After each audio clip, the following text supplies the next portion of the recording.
নাই।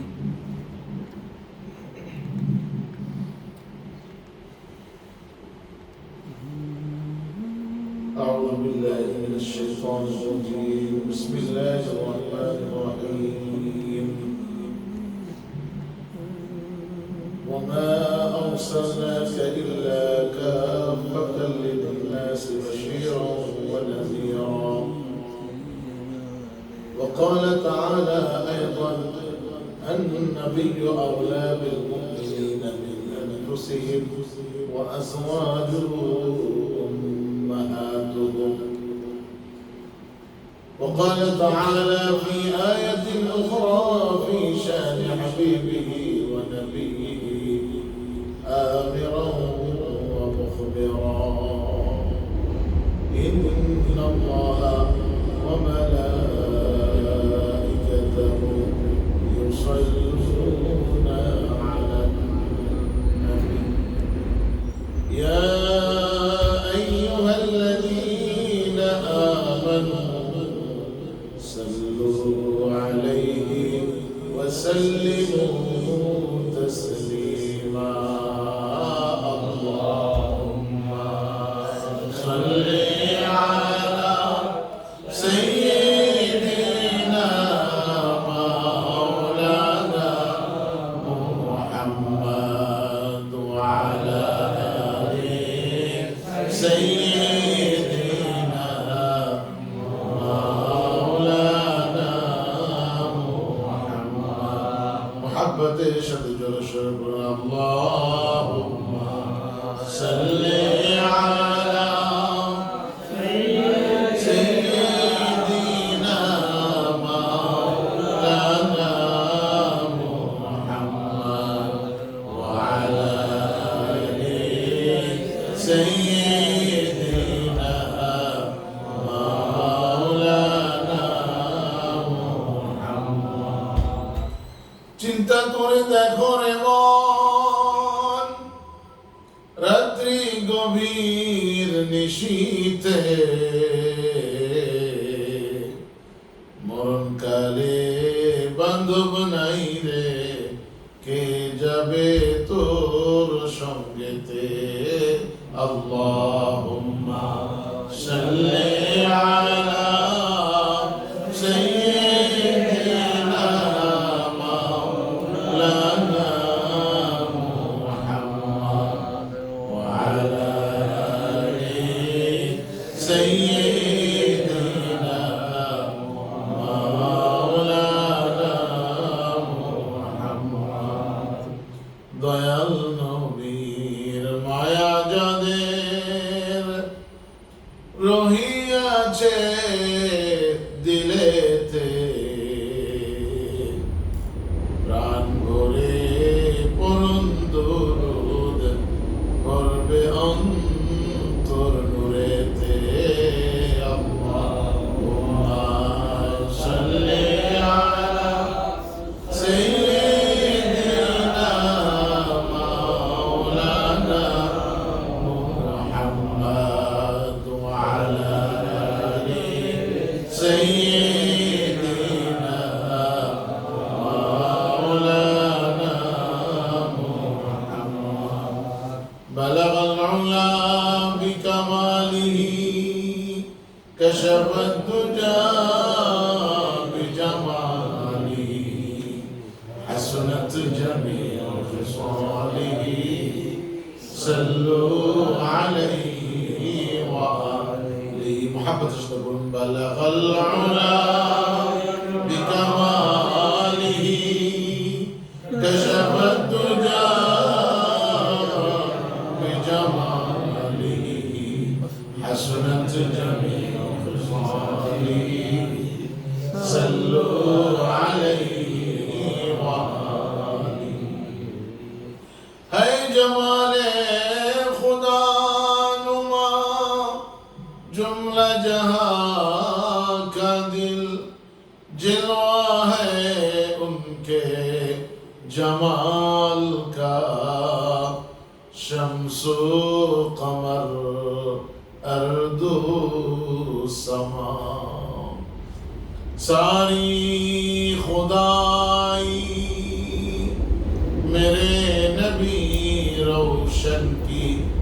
بجماله صلوا عليه وآله بلغ العلا بكماله كشف الدجى بجماله حسنت جميع خصاله صلوا عليه وآله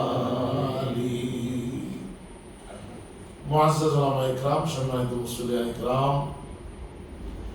আসসালামু আলাইকুম ওয়া রাহমাতুল্লাহি তাআলা আযজা ওয়া জাল্লা ওয়া বারাকাতুহু পর্দার আলে মা ও বোনেরা যারা উপস্থিত হয়েছেন সকলের জন্য আমার অন্তরস্থল থেকে সালাম আসসালামু আলাইকুম ওয়া রাহমাতুল্লাহি ওয়া বারাকাতুহু আল্লাহ পাকের দরবার আলিশানে অসংখ্য অগণিত শুকরিয়া আল্লাহ রাব্বুল আলামিন পবিত্র রবিউল আউয়াল মাসের এই চতুর্থতম মাহফিলে 12 দিন ব্যাপী আজিম উশান মাহফিলে চতুর্থতম মাহফিলে আমাদেরকে আমেরিকার নিউ ইয়র্ক শহরের ব্যস্ততম এলাকা আউটসাইডে ঐতিহ্যবাহী আহলুল বাইত মিশন কর্তৃক আয়োজিত আহলুল বাইত জামে মসজিদে রাসূল পাক সাল্লাল্লাহু তাআলা আলাইহি ওয়া আলিহি ওয়াসাল্লাম জীবনের গুরুত্বপূর্ণ বিভিন্ন দিক নিয়ে আলোচনা করার জন্য এবং শোনার জন্য মিলাদুন নবী আলোচনা করার জন্য এবং শোনার জন্য আমাদেরকে উপস্থিত করেছেন, উপস্থিত হওয়ার তৌফিক দান করেছেন। এই জন্য কালিমাতুশ শুকর আদায় করে উচ্চ আওয়াজে বলুন আলহামদুলিল্লাহ। আল্লাহ পাকের প্রেরিত 12টি মাস, এই মাসের 12টি মাসে 1 বছর, তার মধ্যে কয়েকটি মাস আছে খুব গুরুত্বপূর্ণ মাস, হুরমতওয়ালা মাস। আল্লাহ পাক কোরআনে কারীমের মধ্যে ইরশাদ করেছেন এই সব মাসের উপর দিয়ে এই সব মাস আমরা পাইতাম না যদি রবিউল আউয়াল শরীফ না আসতো আর আমার নবীর আগমন না ঘটতো। একটু আওয়াজ দিয়ে বলুন আলহামদুলিল্লাহ।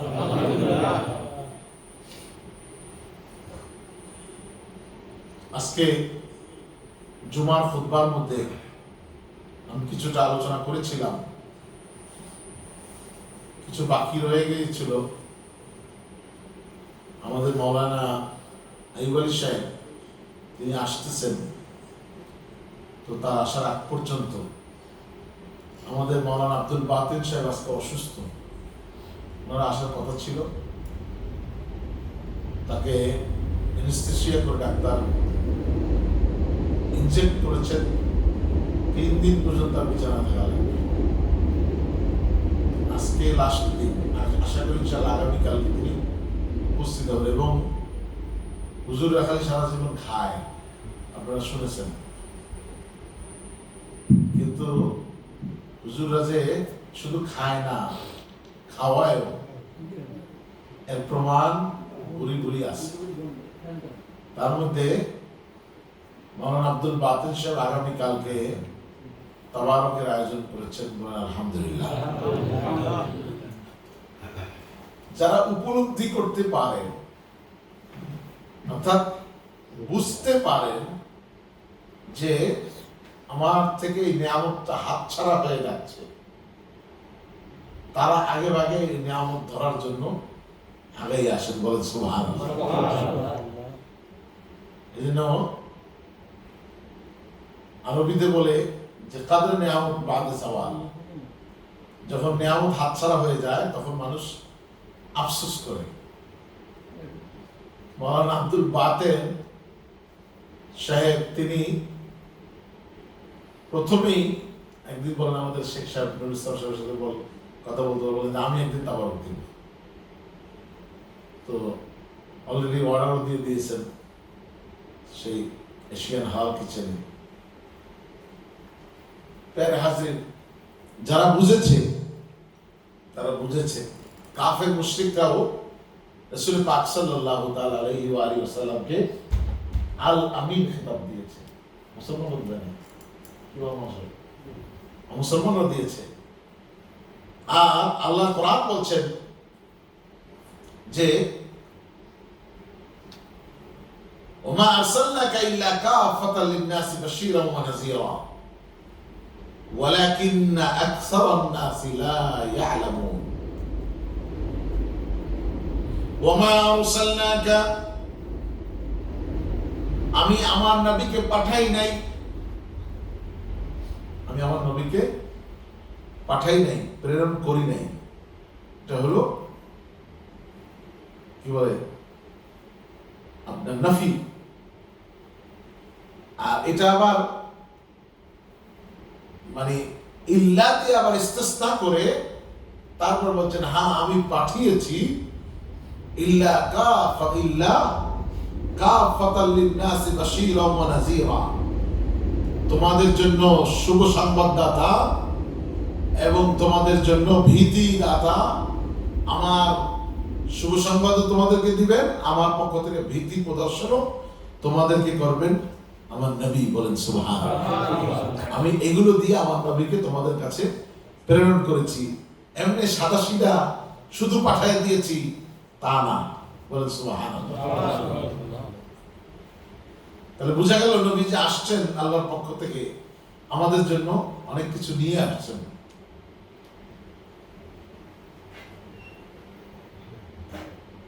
আজকে জুমার নামাজের প্রথম অংশে তেলাওয়াত করেছিলাম না যে ইল্লা কালিলা, মানে তোমাদেরকে যা দেওয়া হয়েছে তা খুব কম। আর রাসূল বলেছেন উতিতু ইলমাল আউয়ালিন ওয়াল আখিরিন, যে আমাকে ইলমের শুরু থেকে শেষ পর্যন্ত আল্লাহ পাক আমাকে দান করেছেন। বলেন সুবহানাল্লাহ। তার মানে কি আল্লাহ পাক সব কিছু আমার নবীকে জানাই দিয়েছেন। বলেন সুবহানাল্লাহ। কি কি জানাইছেন? দুনিয়ার যা আছে সব জানাইছেন, আখিরাতের যা আছে সব জানাইছেন। এখন কিছু কিছু উলামা ইকরাম আবার বলেন যে আল্লাহ জানেন রাসূল জানেন, দুটো এক হয়ে গেল না? তো জোর আওয়াজ দিয়ে বলেন নাউযুবিল্লাহ। শয়তানের কাজ হলো মিঠা লাগানো, কি বলেন ঠিক কিনা? শয়তান কি চুপচাপ বসে থাকে? শয়তানের কাজ হলো মিঠা লাগানো। মিলাদুন নবী মাহফিল 12 দিন দরকার কি? শয়তান মিঠা লাগায়, 12 দিন দরকার কি? 12 দিনে যদি তাবারক না খাওয়াইয়া এই 12 দিনে তাবারক যদি বন্যা দুর্গতদের মাঝে দেওয়া হয় তাহলে আরো ভালো হয়। এটাও শয়তান মিঠা লাগায়।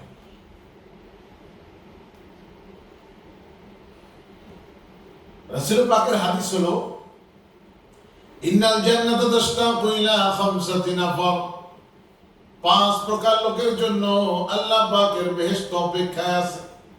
কয় প্রকার? 5 প্রকার।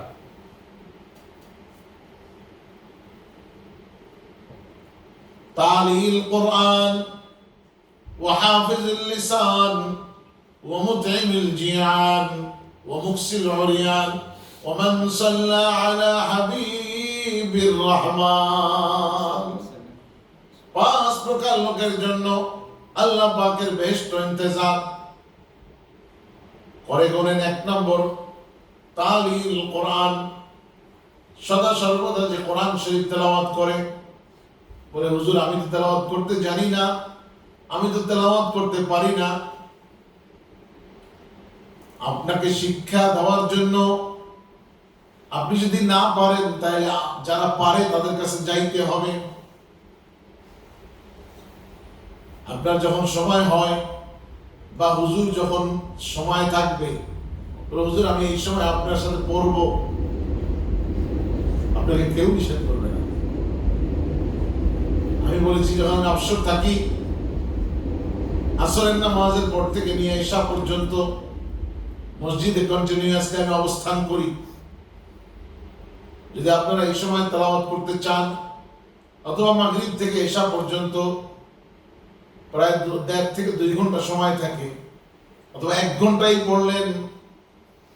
হুজুর ফরমাচ্ছেন উতলুবুল ইলমা মিনাল মাহদি ইলাল লাহদি, দোলনা থেকে নিয়ে কবর পর্যন্ত শিক্ষার সময়। আমি বুড়ো হয়ে গেছি, আমি তেলাওয়াত করব, আমি শিখবো, নাতিপুতি হয়ে গেছে, কেমন দেখা যায়? এই চিন্তা করলে আপনার জীবনও শিক্ষা হবে না। আর স্টুডেন্ট অবস্থায় যদি আপনি মারা যান, আল্লাহর কোরআন শিক্ষা করতে গিয়া শিখতে শিখতে ওই সময় যদি আপনি মারা যান, তাহলে বিনা হিসাবে জান্নাত। চিল্লায় বলেন সুবহানাল্লাহ। এখন অনেক ওলামা একরাম আছে যাদের পড়া শুদ্ধ না। বিশ্ববিখ্যাত আল্লাহ বলি শামসুল উলামা হযরত সাহেবুল্লাহ ফতুলি রাহমাতুল্লাহ আলাইহি, তিনি তার পীর হযরত ইয়াকুব বদরপুরি রাহমাতুল্লাহ আলাইহি থেকে কিরাতের সনদ নিলেন, আর সবক তালিম নিয়ে তারপরে ইন্ডিয়া থেকে বাংলাদেশে আসলেন। চিন্তা করলেন যে এই কোরআনের দাওয়াত তার পীরের নির্দেশ অনুযায়ী কিভাবে দেওয়া যায়। তিনি কিরাতিয়া মাদ্রাসা খুললেন, দারুল কিরাত মাদ্রাসা খুললেন। তো একবার রমজানে আমার বাবাদের কেবলা, আমার মুর্শিদ কেবলা আওলাদ রাসূল হযরত সৈয়দ আব্দুর রব চিশতি বদরপুরি রাহমাতুল্লাহ আলাইহি, তিনি জিজ্ঞাসা করলেন ফতুলি সাহেব কেবলাকে যে আপনার রমজান শরীফে স্টুডেন্ট কিরকম? তো প্রথমে 10 দিনেই শুনলাম 4000 স্টুডেন্ট আছে। স্টুডেন্ট কারা? বিভিন্ন মসজিদের ইমাম সাহেব, মসজিদের মুয়াজ্জিন সাহেব, মাদ্রাসার প্রিন্সিপাল, সুপার, তারা। বলেন আলহামদুলিল্লাহ। কেন? যে অনেক ইমামের কেরাত সই শুদ্ধ না। অনেক আলেম আছে দেখবেন ভালো বক্তা, বলতে পারে ভালো, কিন্তু তার কেরাত অশুদ্ধ। কেরাত যদি অশুদ্ধ হয় তাইলে ফাসাদাত সালাতুহু, তার নামাজ ফাসেদ হয়ে যাবে। তো নামাজ ফাসেদ হয়ে যাবে।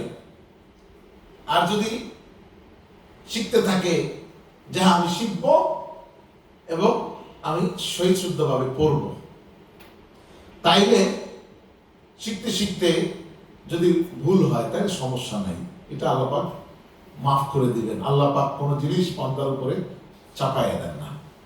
ফিকহি মাসালা এগুলো, যে আপনি চেষ্টা করতেছেন, আপনি একটা অন্যায় করে ফেলছেন অনিচ্ছাকৃত, কিন্তু সেটা জঘন্যতম অন্যায়, আপনি যদি আল্লাহর কাছে মাফ চান, আল্লাহ পাক মাফ করে দিবেন। বলেন সুবহানাল্লাহ।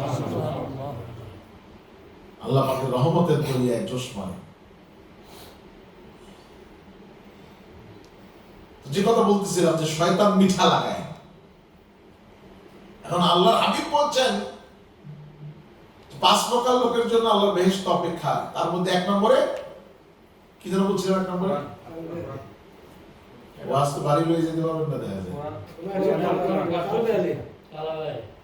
সবাই বলেন তো একসাথে, কি বলছিলাম? কোরআন শরীফ যে তেলাওয়াত করে, সদা সর্বদা কোরআন শরীফ তেলাওয়াত করে, সুযোগ পাইলেই কোরআন শরীফ পড়ে, এবং সকল নফল ইবাদতের মধ্যে কোরআন তেলাওয়াত হলো সবচেয়ে উত্তম। বলেন সুবহানাল্লাহ।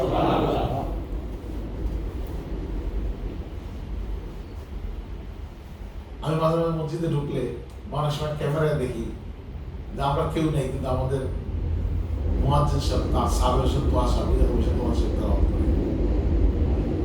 তো মনে মনে দোয়া করি তার জন্য, যে আমরা হয়তো অনেক সময় ব্যস্ততার কারণে পড়তে পারি না, মন চাইলেও, কিন্তু আমাদের ব্যস্ততা করতেছে। আমরাও তার সাথে সাথে ভাগিদার হয়ে যাবো। বলেন আল্লাহুম্মা আমিন। তেলাওয়াতের পরে একটু দোয়া করে বলেন যে আল্লাহ, এই মসজিদে যারা নামাজ পড়ে আমার সাথে সাথে আমার আশেপাশে তাদের সবাইকে তুমি কোরআন পড়ার তৌফিক দাও এবং আমার দোয়ার মধ্যে শামিল করে নাও। তাই মনে করেন আমরা ওনার সাথে শরীক হয়ে গেলাম। বলেন আলহামদুলিল্লাহ। আল্লাহর হাবিব বলেছেন তালিল কোরআন, সদা সর্বদা যে আল্লাহর কালাম তেলাওয়াত করে, ওয়া হাফিজুল লিসান, জবানকে হেফাজত করে। আর আমরা জবান হেফাজত করতে পারি না। নিজের ছেলে পেলেদেরকে অনেকে গালি দেয়, অনেক পিতা আছে ছেলে পেলেদেরকে গালি দেয়, ছেলে মেয়েদেরকে গালি দেয়। অনেক মা আছে ঠুনকো ব্যাপার নিয়ে, সামান্য ব্যাপার নিয়ে ছেলে মেয়েদেরকে গালিগালাজ করে। আসলে নাই বলেন? রাসূল পাকের হাদিস রয়েছে যে মা বোনরা আখিরি জামানায় এরকম হবে যে সামান্য ব্যাপার নিয়ে ছেলে মেয়েদেরকে অভিশাপ দিবে আর বলবে তোমার আল্লাহ দেখে না চোখে, তোমার নিয়ে যায় না কেন? ওরা নাউযুবিল্লাহ মিন যালিক।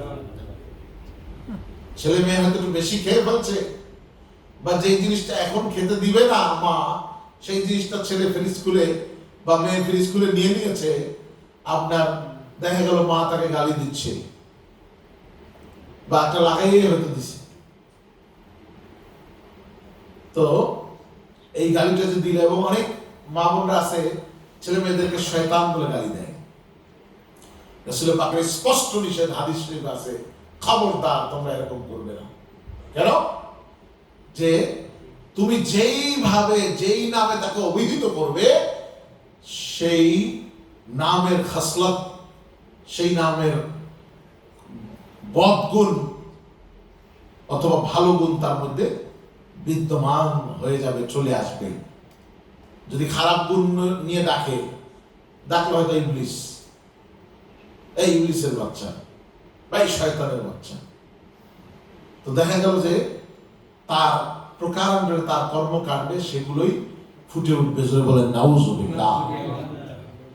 আর যদি মা বলে যে আমার ছেলেটা খুব ভদ্র, আমার মেয়েটা খুব ভদ্র, আমার মেয়েটা পরহেজগার, আমার ছেলেটা পরহেজগার, তাহলে আল্লাহ পাক মায়ের দোয়া কবুল করে নেবেন, পরহেজগার হিসেবে কবুল করে নেবেন। চিল্লায় বলেন সুবহানাল্লাহ। আমার আব্বা হুজুর কেবলা একদিন এক ঘটনা বললেন যে ওনারা যখন ডাবল টাইটেলে পড়েন ঢাকা আলিয়া মাদ্রাসায়, তখন সেই পাকিস্তান পিরিয়ডে আপনার ডাবল টাইটেলের ওস্তাদ ছিলেন আল্লামা আব্দুর রহমান আল কাশগুরি রহমতুল্লাহ আলাইহি। আল্লামা আব্দুর রহমান আল কাশগুরি রহমতুল্লাহ আলাইহি মানে এক ছেলেকে, মানে আমাদের এখানে হেফজখানা আছে, তো হেফজখানায় এক ছেলেকে টিচার মারছে। তো মারার পরে বলছে যে হুজুর আমি কি ওই জায়গায় যাবো? তুই জান্নাত, তুই কই যাবি, জাহান্নামে যাবি না কোথায় যাবি আমি জানি না। তো বাবাজান কেবলা এটা শোনার পরে, মানে ওনার কাছে একজনে নালিশ করছে, যেটা বলছে বাবাজান কেবলা বললেন যে দেখো, হাফেজ সাহেবকে সরাসরি বলেন নাই, ডেকে লজ্জা পাবেন এই জন্য ওয়াজের মধ্যে বললেন যে আমরা যখন ডাবল টাইটেলে পড়ি, অর্থাৎ হাদিস গ্রুপ পাস করে কামেল হাদিস, কামেল ফিকহে পড়ি, তখন বাবাজান কেবলা উস্তাদ ছিলেন আল্লামা আব্দুর রহমান কাশগুরি রহমতুল্লাহ আলাইহি। তিনি এক ছাত্রের উপরে রাগ হয়ে, তারপরে খুব রাগ হয়ে গেছেন, আরে মিয়া জান্নাতি, আরে মিয়া জান্নাতি, এক ধমক দিলেন। তো আব্বা বললেন যে আমি জিজ্ঞাসা করলাম হুজুর गुस्ताखी माफ फरमाइए, आप जब गुस्सा में आते हैं तब आर में जन्नती कहते हैं। तो देखिए উনি এমন শফিক ওস্তাদ ছিলেন যে ছাত্রদের নাম ধরে ডাকতেন না। তারা টাইটেল পাস করে মাওলানা হয়ে আসছে, ডাবল টাইটেল পড়তেছে ফিকহ, তো মাওলানা হয়ে যখন আসছেন মুহাদ্দিস সাহেব, তারা হাদিস গ্রুপ নিয়ে পড়ছেন, আর ফিকহ গ্রুপ নিয়ে পাস করলে তাদেরকে মুফতি সাহেব বলা হয়। তারপরে তাফসীর গ্রুপ নিয়ে পাস করলে তাকে মুফাসসির সাহেব বলা হয়। তো আলহামদুলিল্লাহ আমি গুনাহগার তিনটা তিনও গ্রুপে কামিল পাস করছে, আলহামদুলিল্লাহ। বলে আলহামদুলিল্লাহ, এটা ভাবন না শুনে। এখন ওই ডাক্তার মুহাদ্দিস সাহেব, সব ছাত্রদেরকে মুহাদ্দিস সাহেব বলে ডাকতেন। ওনার নামে ঢাকাতে ঢাকা আলিয়া মাদ্রাসা যে হল, এই হলের নাম আল্লামা কাশফুলি হল। এখন বলতেছেন হুজুর आप गुस्सा में आकर आलमी जन्नती क्यों कहते हैं? बोले देखिए आप मेरा शागिर्द है ना। बोले जी हुजूर। बोले मैं आपका उस्ताद हूं ना। बोले जी हुजूर। बोले उस्ताद अगर शागिर्द के लिए दुआ करे तो क्या होगा? अल्लाह ताला कबूल कर लेगा। जब बद्दुआ करेगा तब, तो बद्दुआ कर लेगा तो कबूल कर लेगा। तो जब मैं गुस्सा में आता हूं, तो जब दुआ करता हूं आलमिया जन्नती, तो अल्लाह रब्बुल इज्जत ने अगर कबूल कर लेगा तो वो जन्नत में जाएगा ना। आप जन्नत में जाएंगे ना। बोले जी हाँ हुजूर। इसीलिए हम गुस्सा में आकर आलमिया जन्नती कहते हैं। बोले ना सुभान अल्लाह। এখন বুঝতে পারছেন তো আপনারা? উর্দু তো বুঝতেছেন। তো বলতেছেন যে কেমন শফিক ওস্তাদ ছিলেন। বাবাজান ওয়াজের মধ্যে কথাটা বললেন যে ছাত্রকে রাগ করতেছেন, গালি দিচ্ছেন, তাও বলতেছেন আর মিয়া জান্নাতি, ওই মিয়া জান্নাতি। তাই কেমন শফিক ওস্তাদ। আর এখন ওস্তাদের শিষ্যকে গালি দেয়। তার ফলশ্রুতিতে কি হলো যে আমরা ছোটবেলায় আগে সাইকেল চালাইতাম। তাই আজকে জুমার সময় বলছিলাম যে সাইকেল থেকে, রিক্সা থেকে যদি ওদিক থেকে ওস্তাদ আসতো তাহলে নেমে যাইতাম, দাঁড়াইতাম, সালাম দিতাম। রিক্সার মধ্যে পয়সা তো সালাম দেওয়া যাইতো, কিন্তু রিক্সাটা থামাইয়া, সাইকেলটা থামাইয়া নেমে তারপরে সালাম দিতাম। আর এখন ওই ওস্তাদে হাইটে যায় আর স্টুডেন্টে সাইকেলে বা মোটর সাইকেলে দাঁড়াইয়া তারপরে কথা বলে আর জিগায়, কি স্যার কি অবস্থা, কেমন আছে? হ্যাঁ দেখা করেন সন্ধ্যা আমার লগে একটু। নাউজুবিল্লাহ। প্যারে হাজরিন, সেই ওস্তাদ কোথায়, সেই শিষ্য কোথায়? আর আমেরিকার কথা যদি বলেন তাহলে মাঝে মাঝে টেস্ট করার জন্য ছেলে ঠিক মতো স্কুলে যায় কিনা। তা আমি একদিন গেলাম আমার সেই গ্রামে। আপনাদের মসজিদে 3 বছর হয়ে গেল আলহামদুলিল্লাহ। বলেন আলহামদুলিল্লাহ। বাসা নিয়ে আসছি এলাকায় 2 বছর, 1 বছর তো ওখান থেকে আসা যাওয়া করে নামাজ পড়েছি। তো এখন 2.5 বছর বাসা। এখন ওই ওজন পার্কে সেই জামাইকাতে সেই স্কুলে পড়ে গ্রাজুয়েশন করবে মেজর। একদিন খবর দিতে গেলাম, এখন mister Henry, mister Henry. Mister Henry তো প্রিন্সিপাল। হ্যাঁ তুমি হেনরি বলে ডাকতে না, এখানে সিস্টেম তো আব্বু যার যার নাম ধরে doctor mister Chowdhury. Mister Chowdhury আবার বাংলাদেশে সিলেটে বাড়ি। তো সে একটা বড় মানে চৌধুরী ফ্যামিলি বিলংস করে এবং খুব ভালো মানে খুব আমার ইজ্জত করে যে আপনি আমাদের রাসূল হিসেবে আপনি আসতে খুব ইজ্জত করে। সেই আমি বললাম যে আপনি একটু আমার ছেলেটা দিয়ে নজর রাখেন। এখন মিস্টার হেনরি হলো প্রিন্সিপাল। তো সব টিচারদেরকে স্টুডেন্টের নাম ধরে ডাকে। আমি বললাম যে তোমরা স্যারও তো বলতে পারো। স্যার বললে বলতে পারা যায়, কিন্তু এরা আবার এইটা পছন্দ করে। আমি বলেই দেখো না। তা আমার ছেলে যখন স্যার বলে তারা খুব প্লিজড। একদিন আমার বলতেছে ইউর সন ইজ নাইস। হ্যাঁ মানে তার মধ্যে খুব শিষ্টাচার, ভদ্রতা আছে, আদব আছে। তাই দেখছো তুমি যে স্যার বলে সম্বোধন করছো, তারা খুশি না বেচার, খুব খুশি। কিন্তু এখন থেকে তাই বলবা, অন্য যে যা করে করুক, তুমি অন্য মানুষটা ইয়া না। তুমি যে ফ্যামিলির থেকে বিলংস করো তোমার সেইভাবেই চলা উচিত। তো প্যারা হাজরিন, আমাদের দেশের সংস্কৃতি চেঞ্জ হয়ে গেছে। আমরা নিজেদের আদব আখলাককে ভুলে গেছি। রাসূল পাকের আখলাক কি ছিল? এখন রাসূল পাকের আখলাক বলতে গিয়ে আমি যে বলছিলাম যে ওই 2 নম্বরে কি বলছিলাম, ওয়াহাফিজুল লিসান, জবানকে হেফাজত করতে হবে। এখন ফাহিশা কথাবার্তা বলা যাবে না, মুখের কাছে যা আসে তাই বলা যাবে না। আপনার মুখে যা আসছে আপনি স্ত্রীকে তাই বলে দিলেন, আপনার মুখে যা আসছে আপনি তাই স্বামীকে বলে দিবেন না। খবরদার, আপনি স্বামীকে সম্মান করবেন, আপনিও সম্মান পাবেন। আপনি আপনার স্ত্রীকে সম্মান করবেন, তাইলে আপনিও সম্মান পাবেন। প্যারে হাজরিন, হুজুর ফরমাচ্ছেন ওয়াহাফিজুল লিসান, 2 নম্বরে জবানকে যে হেফাজত করবে তার জন্য আল্লাহর বেহেশত অপেক্ষায় আছে। ওয়া মুতঈমিল জিয়ান, কাম টু দি পয়েন্ট। 12 দিন পর্যন্ত মেহমান আসবে, ওয়াজ শুনবে, আর তাদেরকে ওয়াজের পরে না খাওয়াইয়া বিদায় দিবেন, খালি চা বিস্কুট খাওয়াইয়া। এটা হয় না, সুন্নতের খেলাফ। রাসূল পাক বলছেন ক্ষুধার্তকে খানা দাও, মেহমান আসলে মেহমানকে খাবার দাও।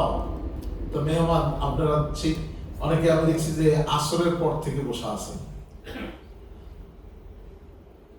আমি উপরে ছিলাম, উপরে ক্যামেরা আছে, দেখা যায় কারা কারা বসা আছে। তো মোবাইলে ক্যামেরা আছে।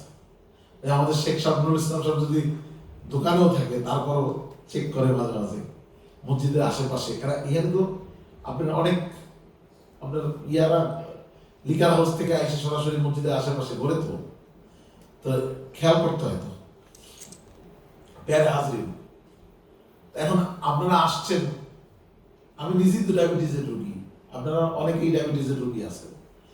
এখন যদি ওয়াশ করার পরে বাসা যাইতে যাইতে তো রাত অনেক হয়ে যাবে, তো তাবারও নবীর সুন্নতের খেলাফ হয়ে গেল, তাবারও খাইলেন না, তাইলে সুন্নতের খেলাফ গুনাহগার কারা হবে? যারা এই আয়োজন করছে তারা। কি বলে, ঠিক কিনা? এই জন্য রাসূল পাকের সুন্নত হলো ক্ষুধার্তকে খানা দেওয়া। বলেন সুবহানাল্লাহ। ওয়া মুতঈমিল জিয়ান, ক্ষুধার্তকে খানা দাও। আসরের পর থেকে নিয়ে মাগরিবের পর থেকে নিয়ে ঈশা পর্যন্ত এই 2-2.5 ঘন্টা 3 ঘন্টা আপনি যেখানে বসলেন, এই বসার পরে আপনি খালি মুখে চলে গেলেন ক্ষুধার্ত অবস্থায়, এটা কোরআন হাদিস পরিপন্থী হয়ে গেল। এখন কয় নম্বর পাইলেন? 3 নম্বর। 1 নম্বরে কোরআন তেলাওয়াত সর্বদা করে তার জন্য আল্লাহর বেহেশত অপেক্ষা আছে। 2 নম্বরে জবানকে যে হেফাজত করে তার জন্য আল্লাহর কোরআন অপেক্ষা আছে। আর 4 নম্বরে 3 নম্বরে ক্ষুধার্তকে যে খানা দিবে তার জন্য আল্লাহর বেহেশত অপেক্ষায় আছে। বলেন সুবহানাল্লাহ। এখন 12 দিন পর্যন্ত যারা 12 দিনে তাবারক দিছে তাদের জন্য আল্লাহর বেহেশত অপেক্ষা আছে না নাই? বলেন জোরে একটা আওয়াজ দিয়ে বলেন, আছে না নাই? যারা ইতিমধ্যে দিয়ে দিয়েছেন তারা তো আলহামদুলিল্লাহ। গতকালকে আমি গুনাহগারের পক্ষ থেকে তাবারক ছিল, আজকে সৈয়দ আশরাফ সাহেব, কালকে মাওলানা আব্দুল বাতেন সাহেব, পরশু দিন আমাদের সেক্রেটারি সাহেব, সোমবার দিন তাজিমউদ্দিন সাহেব, এরপরে আবার আমাদের শিমু আপা, তিনি বলছেন যে হুজুর আমি একদিন দিব। তারপরে আফসানা আপা, তিনি বলছেন আমি আর একদিন দিব। তো এইভাবে মনে করেন আরো 12 দিন পর্যন্ত। শুধু 12 দিন কেন, যদি আমরা 30 দিনও মাহফিল রাখি, 30 দিনেও তাবারকের অভাব হবে না ইনশাআল্লাহ। ও আজকে জুমার পরে আবার কি বলে আমাদের মসজিদের আমাদের নেইবা আপনার সবসময় মসজিদে দান খারাপ করেন যে আপনার সিপিএ নূর বিশ্বাস সাহেব, তিনি বলছেন যে হুজুর আমি কিন্তু কয় ট্রে লাগবে আপনি খালি বলবেন, আমি নিয়ে আসবো ইনশাআল্লাহ। আলহামদুলিল্লাহ। তাইলে কয়দিন হয়ে গেল? আপনার 4 দিন তো আজকে চলেই গেল। তারপরে কালকে আর 5 দিন তো রেডি আছে। তাইলে বুঝেন যে এরকম প্রতিদিন বাড়তেছে। এখন এখানে যারা আছে তারাও চিন্তা করেন। আল্লাহর হাবিব বলছেন ওয়াহাফিজুল লিসান ওয়া মুতঈমিল জিয়ান, ক্ষুধার্তকে যে খানা দেয় তার জন্য আল্লাহর বেহেশত অপেক্ষায় আছে। 3 নম্বর গেল। অমুকসিল ওরিয়ান, 4 নম্বর হলো বস্ত্রহীনকে যে বস্ত্র দেয়। আমাদের আহলুল বাইত মিশনের পক্ষ থেকে গত সপ্তাহে বর্ণার্থদের জন্য কালেকশন করা হয়েছে। আজকে জুমায়ও কালেকশন করা হয়েছে। আমাদের অনারেবল সেক্রেটারি সৈকত আনোয়ার সাহেব বললেন যে হুজুর, আমরা গত জুমায় যে কালেকশন হয়েছে তা অলরেডি পাঠিয়ে দিয়েছি। 1,50,000 হ্যাঁ, 1,50,000 পাঠিয়ে দেওয়া হয়েছে। মাশাআল্লাহ, 1,50,000 টাকা বাংলাদেশে অলরেডি পাঠিয়ে দেওয়া হয়েছে। আজকে আরো যা হয়েছে, আরো যে যা দিবেন এর মধ্যে এইগুলো পাঠিয়ে দেওয়া হবে। এরপরে আমাদের প্রত্যেকের যার যার অ্যাঙ্গেলে আমার এলাকায় যারা আছেন তাদেরকে পাঠানো হয়েছে। কুমিল্লায় অনেক আত্মীয় স্বজন আছে, কুমিল্লা শহরে পানি উঠছে, কুমিল্লা আড়াইবাতে আমাদের খানকা আছে। তো তারপরে সেই জাফরগঞ্জে ওই যে নদীটা ভেঙে আসছে সেখানে আমাদের খানকা আছে। এই সমস্ত জায়গায় ঢাকা থেকে আমার বড় ভাই তিনি ত্রাণ নিয়ে, তারপরে লোকবল নিয়ে, নৌকা নিয়ে, তারপরে এই আপনার ইঞ্জিন চালিত নৌকা আছে না, এগুলো নিয়ে তারপরে ত্রাণ দিয়ে আসছেন। আমি মসজিদ থেকে যে সম্মানই আমাকে দেওয়া হয় তার থেকেও আমি কত দিছি সেটা বলবো না। বুজুর্গি জাহের করেন না, আস্তাগফিরুল্লাহ, এটা নসিহত স্বরূপ বলছি যে আমি পাঠাইছি, আপনারাও পাঠান।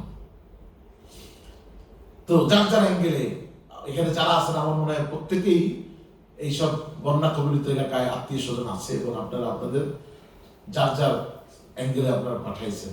আল্লাহ পাক কবুল করেন ওয়ালা আল্লাহুম্মা আমিন।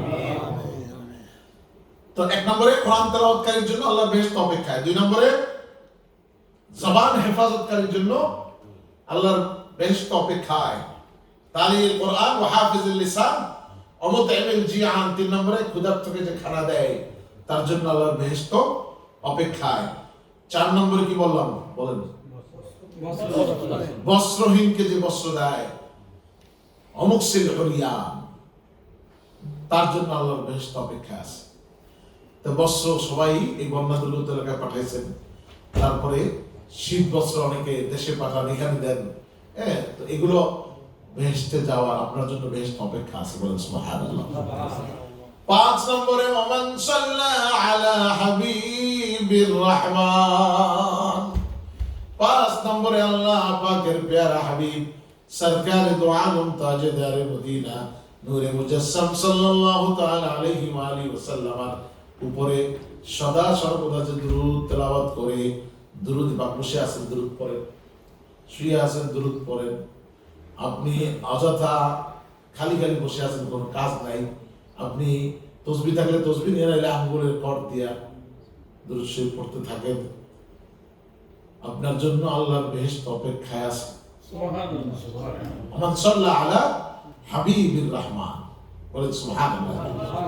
এখন আল্লাহ কোরআন কি বলছে দেখেন, যে ওমা আরসালনাকা ইল্লা কাফাতাল লিন-নাসি বাশীরাও ওয়া নাযীরা, আমি তো নবীকে পাঠাইলাম শুভ সংবাদ দাতা হিসেবে, ভীতি প্রদর্শনকারী হিসেবে, অর্থাৎ আমাদের জান্নাতের খবরও তোমাকে দিবে, আবার জাহান্নামের খবরও ভীতি প্রদর্শন তোমাদেরকে আমার বন্ধু রাসূল পাক সাল্লাল্লাহু তাআলা আলাইহি ওয়া সাল্লাম করবেন। চিল্লায়ে বলেন সুবহানাল্লাহ।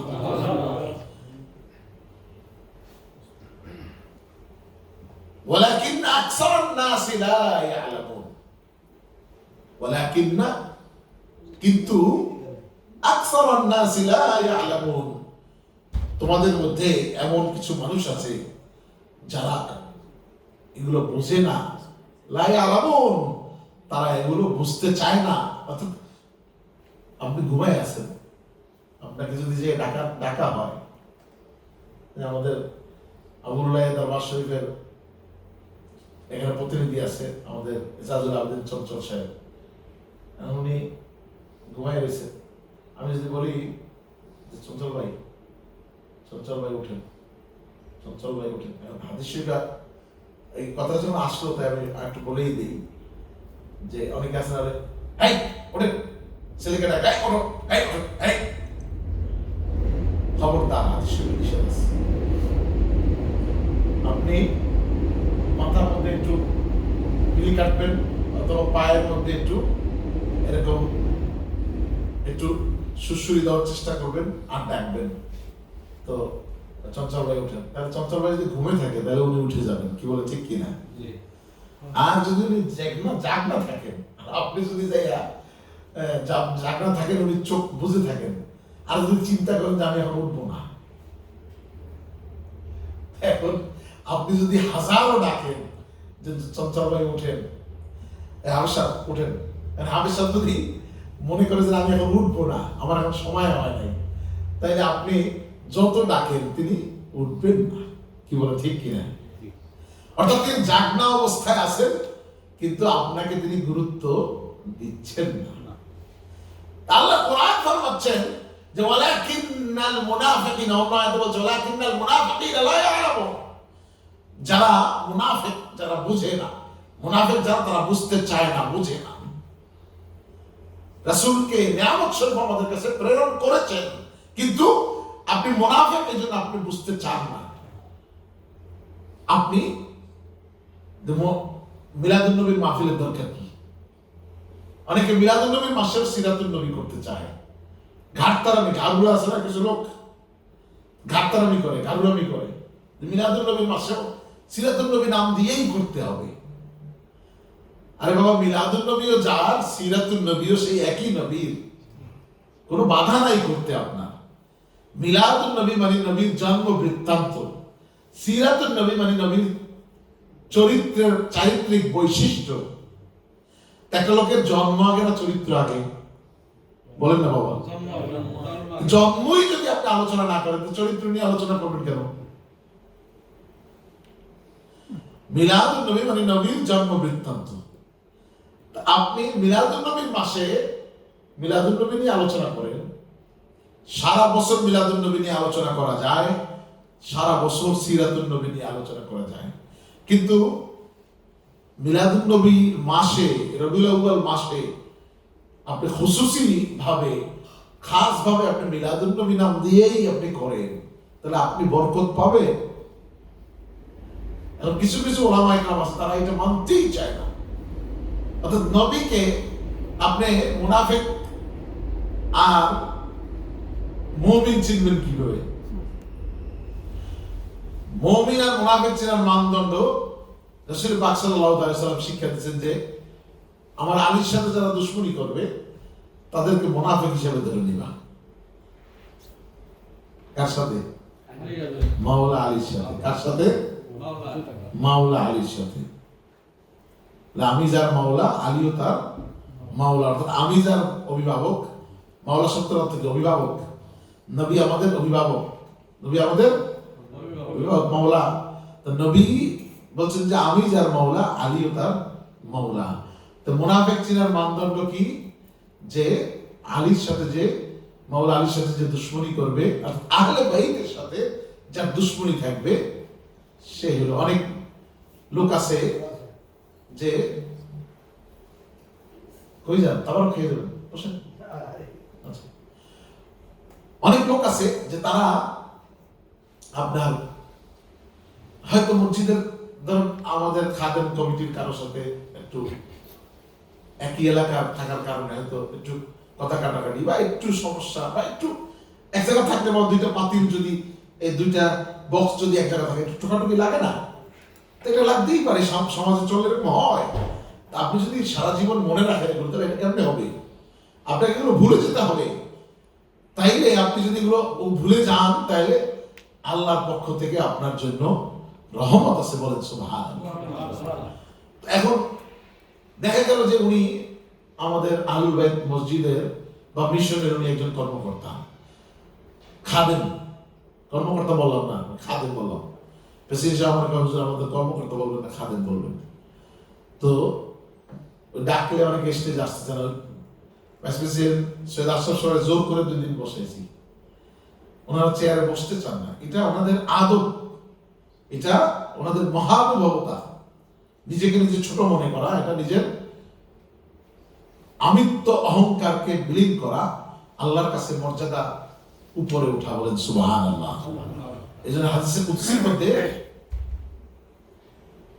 আল্লাহ পাক ইরশাদ ফরমাচ্ছেন যে আল কিবরিয়া ও রিদাই, তাকাব্বুর হলো আমার চাদর, আমার অহংকার হলো আমার চাদর।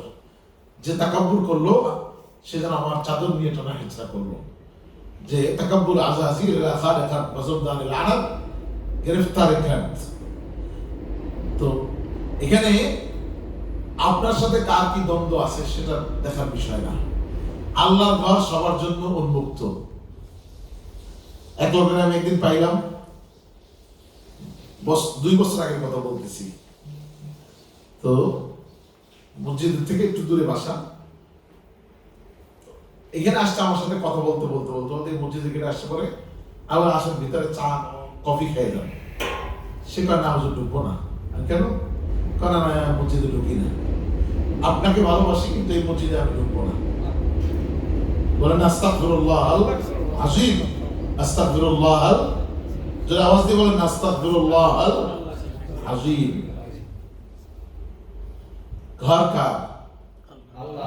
আল্লাহর ঘর।